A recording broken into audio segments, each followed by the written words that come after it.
بسم الله الرحمن الرحيم. الحمد لله الذي أنزل على عبده الكتاب ولم يجعل له عوجا قيما لينذر بأسا شديدا من لدنه ويبشر المؤمنين الذين يعملون الصالحات أن لهم أجرا حسنا ماكثين فيه أبدا وينذر الذين قالوا اتخذ الله ولدا ما لهم به من علم ولا لآبائهم كبرت كلمة تخرج من أفواههم إن يقولون إلا كذبا فلعلك باخع نفسك على آثارهم إن لم يؤمنوا بهذا الحديث أسفا.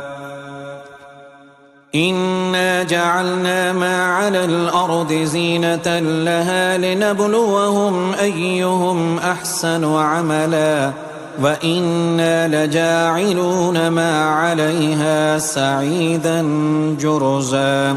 أم حسبت أن أصحاب الكهف والرقيم كانوا من آياتنا عجبا إذ أوى الفتية إلى الكهف فقالوا ربنا آتنا من لدنك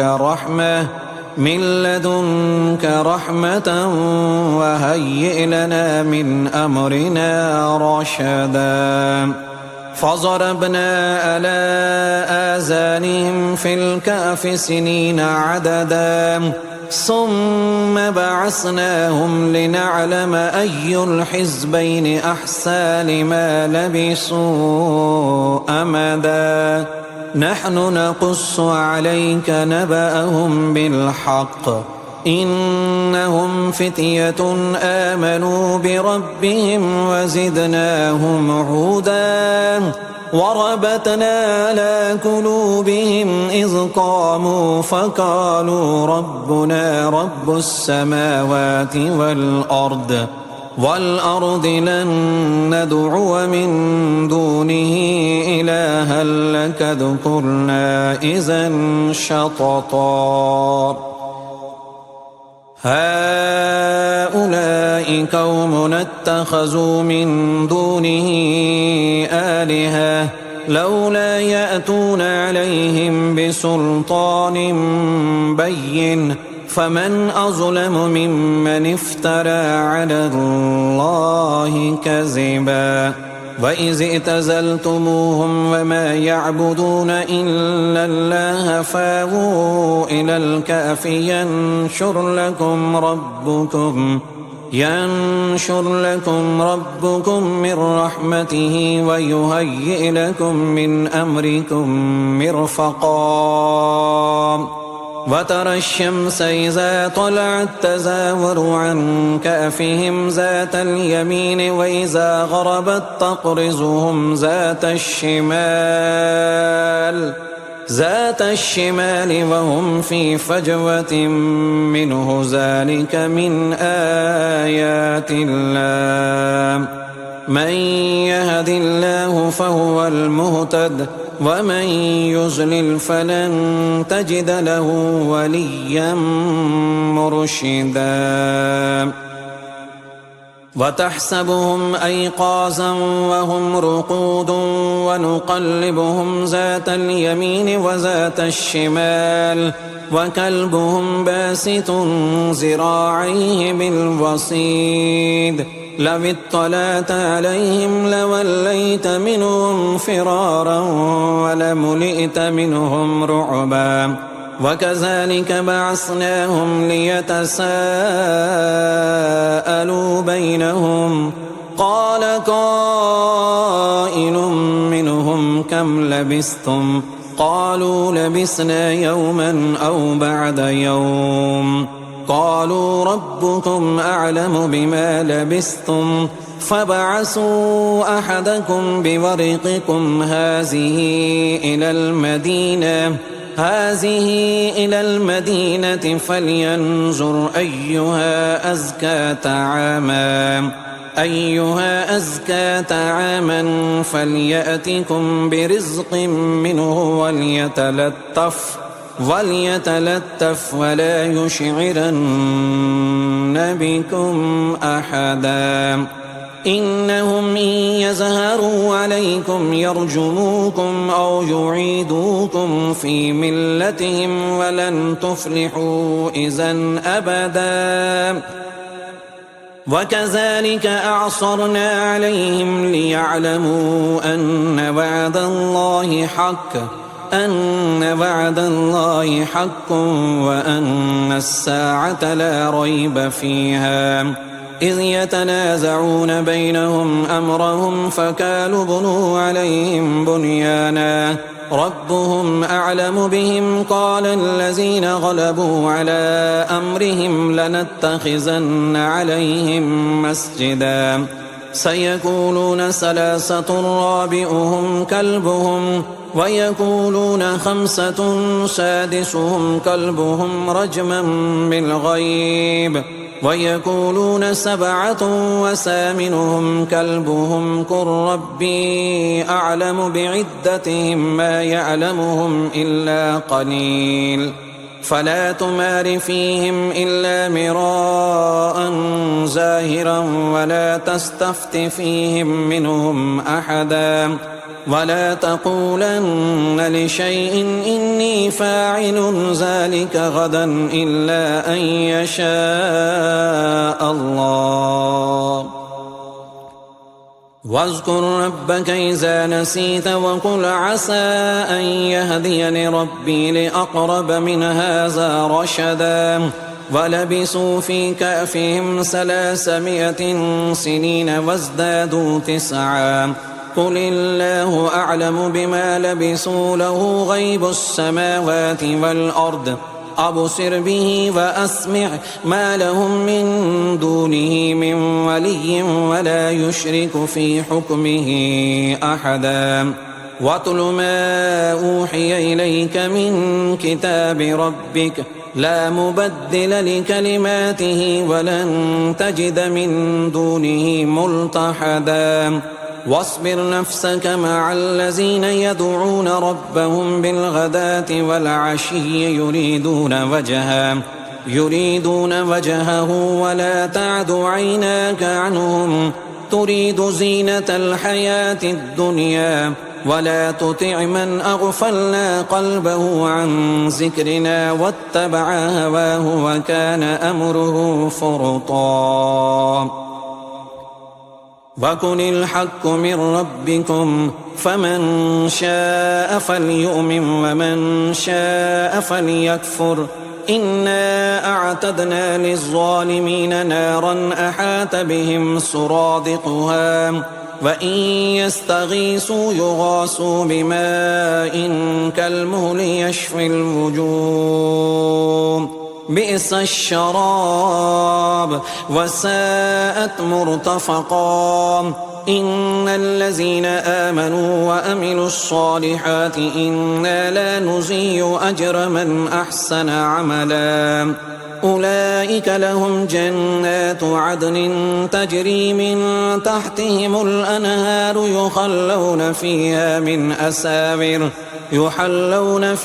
من أساور من ذهب ويلبسون ثيابا حزرا من سندس واستبرق متكئين فيها على الأرائك نعم الثواب وحسنت مرتفقا واضرب لهم مثل الرجلين جعلنا لأحدهما جنتين من أعناب وحففناهما بنخل وجعلنا بينهما زرعا كلتا الجنتين آتت أكلها ولم تظلم منه شيئا وفجرنا خلالهما نهرا وكان له ثمر فقال لصاحبه وهو يحاوره أنا أكثر منك مالا وأعز نفرا ودخل جنته وهو ظالم لنفسه قال ما أظن أن تبيد هذه أبدا وما أظن الساعة قائمة ولئن رددت إلى ربي لأجدن خيرا منها منقلبا قال له صاحبه وهو يحاوره أكفرت بالذي خلقك من تراب ثم من نطفة ثم سواك رجلا لكن هو الله ربي ولا أشرك بربي أحدا ولولا إذ دخلت جنتك قلت ما شاء الله لا قوة إلا بالله إن ترني أنا أقل منك مالا وولدا فعسى ربي أن يؤتيني خيرا من جنتك ويرسل عليها حسبانا من السماء فتصبح صعيدا زلقا أو يصبح ماؤها غورا فلن تستطيع له طلبا وأحيط بثمره فأصبح يقلب كفيه على ما أنفق فيها وهي خاوية على أروشها ويقول يا ليتني لم أشرك بربي أحدا ولم تكن له فئة ينصرونه من دون الله وما كان منتصرا هنالك الولاية لله الحق هو خير ثوابا وخير عقبا واضرب لهم مثل الحياة الدنيا كماء إن أنزلناه من السماء فاختلط به نبات الأرض فأصبح هشيما تذروه الرياح وكان الله على كل شيء مقتدرا المال والبنون زينة الحياة الدنيا والباقيات الصالحات خير عند ربك ثوابا وخير أملا ويوم نسير الجبال وترى الأرض بارزة وحشرناهم فلم نغادر منهم أحدا وعرضوا على ربك صفا لقد جئتمونا كما خلقناكم أول مرة بل زعمتم أن لن نجعل لكم موعدا ووزع الكتاب فترى المجرمين مشفقين مما فيه ويقولون يا ويلتنا ما لهذا الكتاب لا يغادر صغيرة ولا كبيرة إلا أحصاها ووجدوا ما عملوا حاضرا ولا يظلم ربك أحدا وإذ قلنا للملائكة اسجدوا لآدم فسجدوا إلا إبليس كان من الجن ففسق عن أمر ربه أفتتخذونه وذريته أولياء من دوني وهم لكم عدو بئس للظالمين بدلا ما أشهدتم خلق السماوات والأرض ولا خلق أنفسهم وما كنت متخذ المضلين عضدا ويوم يقول نادوا شركائي الذين زعمتم فدعوهم فلم يستجيبوا لهم وجعلنا بينهم موبقا ورأى المجرمون النار فظنوا أنهم مواقعوها ولم يجدوا عنها مصرفا ولقد صرفنا في هذا القرآن للناس من كل مثل وكان الإنسان أكثر شيء جدلا وما منع الناس أن يؤمنوا إذ جاءهم الهدى ويستغفروا ربهم إلا أن تأتيهم سنة الأولين أو يأتيهم العذاب قبلا وما نرسل المرسلين إلا مبشرين ومنذرين ويجادل الذين كفروا بالباطل ليدحضوا به الحق واتخذوا آياتي وما أنذروا هزوا ومن أظلم ممن ذكر بآيات ربه فأعرض عنها ونسي ما قدمت يداه إنا جعلنا على قلوبهم أكنة أن يفقهوا وفي آذانهم وقرا وإن تدعهم إلى الهدى فلن يهتدوا إذا أبدا وربك الغفور ذو الرحمة لو يؤاخذهم بما كسبوا لعجل لهم العذاب بل لهم موعد لن يجدوا من دونه موئلا وتلك القرى أهلكناهم لما ظلموا وجعلنا لمهلكهم موعدا وإذ قال موسى لفتاه لا أبرح حتى أبلغ مجمع البحرين أو أمضي حقبا فلما بلغا مجمع بينهما نسيا حوتهما فاتخذ سبيله في البحر سربا فلما جاوزا قال لفتاه آتنا غداءنا لقد لقينا من سفرنا هذا نصبا قال أرأيت إذا أوينا إلى الصخرة فإني نسيت الحوت وما أنسانيه إلا الشيطان أن أذكره واتخذ سبيله في البحر عجبا قال ذلك ما كنا نبغي فارتدا على آثارهما قصصا فوجدا عبدا من عبادنا آتيناه رحمة من عندنا وعلمناه من لدنا علما قال له موسى هل اتبعك على أن تعلمني مما علمت رشدا قال إنك لن تستطيع معي صبرا وكيف تصبر على ما لم تحط به خبرا قال ستجدني إن شاء الله صابرا ولا أعصي لك أمرا قال فإن اتبعتني فلا تسألني عن شيء حتى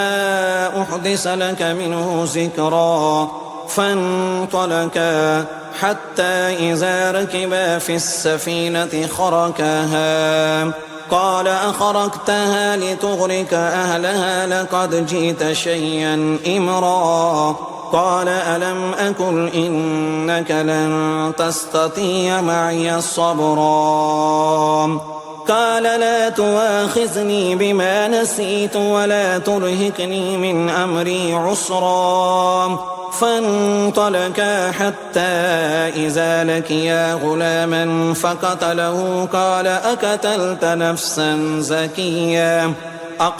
نفسا زكية بغير نفس لقد جئت شيئا نكرا قال ألم أكن لك إنك لن تستطيع معي صبرا قال إن سألتك عن شيء بعدها فلا تصاحبني قد بلغت من لدني عذرا فانطلقا حتى إذا أتيا أهل قرية استطعما أهلها فعبوا أن زيفوهما فوجدا فيها جدارا يريد أن ينقض فأقاما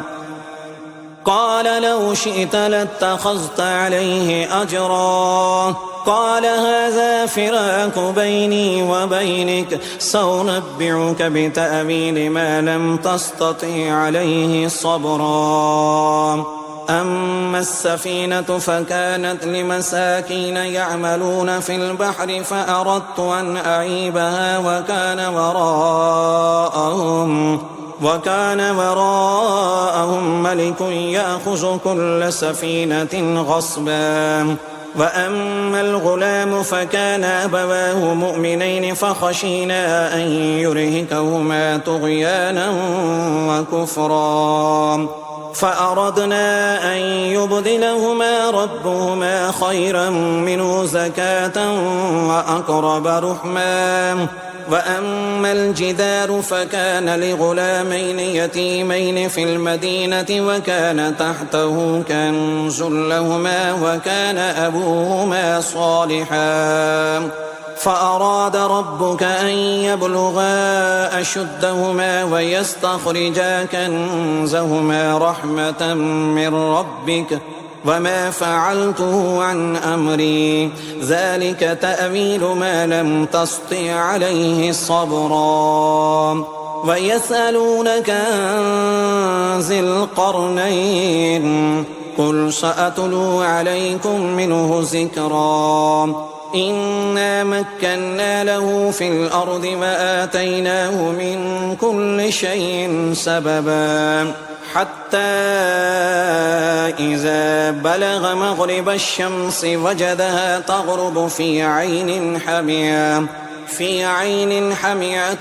ووجد عندها قوما قلنا يا ذا القرنين إما أن تعذب وإما أن تتخذ فيهم حسنا قال أما من ظلم فسوف نعذبه ثم يرد إلى ربه فيعذبه عذابا نكرا وأما من آمن وعمل صالحا فله جزاء الحسنى وسنقول له من أمرنا يسرا ثم أتبع السببا حتى إذا بلغ مطلع الشمس وجدها تطلع على قوم لم نجعل لهم من دونها سترا كذلك وقد أحطنا بما لديه خبرا ثم أتبع سببا حتى إذا بلغ بين الصدين وجد من دونهما قوما لا يكادون يفقهون قولا قالوا يا ذا القرنين إن يأجوج ومأجوج مفسدون في الأرض فهل نجعل لك خرجا على أن تجعل بيننا وبينهم سدا قال ما مكني فيه ربي خير فأعينوني بقوة أجعل بينكم وبينهم ردما آتوني زبر الحديد حتى إذا ساوى بين الصدفين قال انفخوا حتى إذا جعله نارا قال آتوني أفرغ عليه قطرا فما استطاعوا أن يزهروه وما استطاعوا له نكبا قال هذا رحمة من ربي فإذا جاء وعد ربي جعله دكاء وكان وعد ربي حقا وتركنا بعدهم يومئذ يموج في بعد ونفح في الصور فجمعناهم جمعا وأردنا جهنم يومئذ للكافرين عرضا الذين كانت أعينهم في غطاء عن ذكري وكانوا لا يستطيعون سمعا أفحسب الذين كفروا أن يتخذوا عبادي من دوني أولياء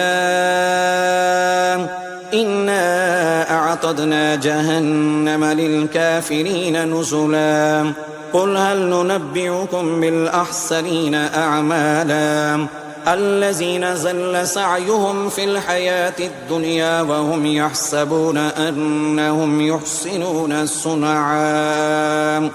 أولئك الذين كفروا بآيات ربهم ولقائه فحبطت أعمالهم فلا نقيم لهم يوم القيامة وزنا ذلك جزاؤهم جهنم بما كفروا واتخذوا آياتي ورسلي هزوا إن الذين آمنوا وعملوا الصالحات كانت لهم جنات الفردوس نزلا خالدين فيها لا يبغون عنها حولا قل لو كان البحر مدادا لكلمات ربي لنفد البحر قبل أن تنفد